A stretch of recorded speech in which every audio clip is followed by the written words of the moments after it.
Hi, I'm Ed Protzel. I'm going to read from chapter 1 of my suspense thriller, The Antiquities Dealer, published by Touchpoint Press. Chapter 1, Aphrodite Unclaimed. Someone said Jesus Christ is alive. Then I received a phone call that buckled my knees. I closed my gallery, David Greenberg Antiquities, early that evening to play one of my rare but deadly chess matches against my diminutive gambler friend, Larry Finkel, a loser of epic proportions. In his daily desperation to support his local bookies, Finkel is a scavenger in the antiquities black market, preying upon unsuspecting collectors whom he can convince that vast windfalls await them at little risk. I only associate with him because, while Finkel may be a slime ball, his dragon variation of the Sicilian defense makes for breathtaking chess. Outside in the falling dusk, the cold hard rain dragged its feet, but I sensed a balmy April poised to elbow it aside. Umbrellas and raincoats rushed by my shop's window, doomed to be relegated to closets by morning.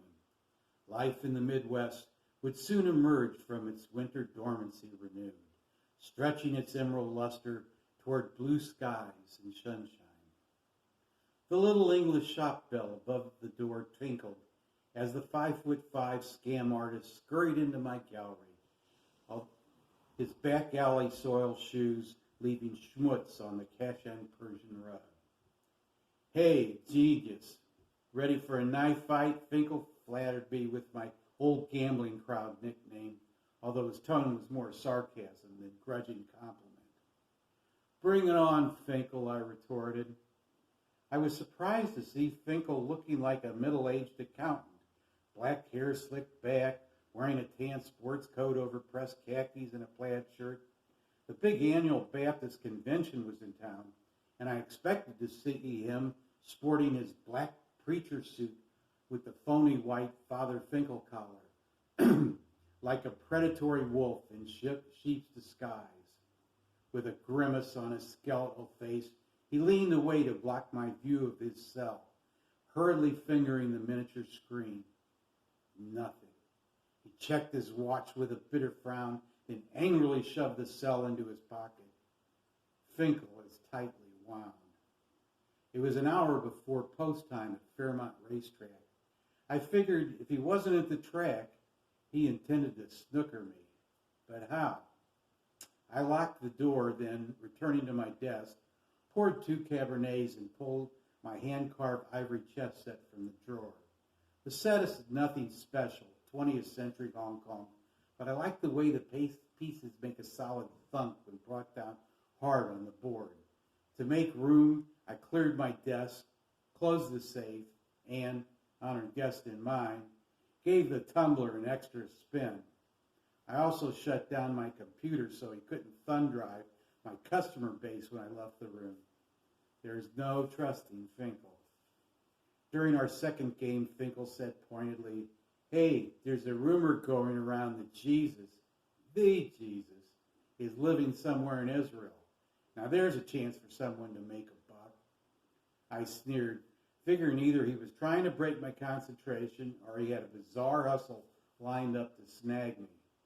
Finkel knows I'm a relatively honest player in the antiquities game, despite my reputation in some circles, and it's difficult to cheat an even somewhat honest man. Yet greed does spring eternal in the cold-hearted, low-life breast. Sure, Finkel, I laughed. I'll leave the door unlocked up for him. His eyes narrowing, he pulled out his cell phone and tapped the screen, listened for a single ring, then cut off the call. Turning to me, he sported a smug, superior grin. I didn't know what to make of his sudden change of demeanor. I soon found out. Within moments, Finkel's cell rang out the Kentucky Derby call to the gate. He noted the caller and handed it to me. "It's for you." "David Greenberg," I growled. "Hi, David. It's Miriam," the familiar voice of a woman I hadn't heard in 20 years said cheerily. Instantly I felt faint, unnerved, and at the same time joyously aroused. It was indeed Miriam. My hand began to shake, and I went white blind, the ocean roaring in my ears. When I recovered from the shock, I stammered, "Miriam, why? Why are you calling me?" "I can't tell you over the phone, David," she said urgently, "but we need to talk. It's important. How about lunch tomorrow? Blueberry Hill?" I quickly agreed. Fool that I was. Stay safe, everyone.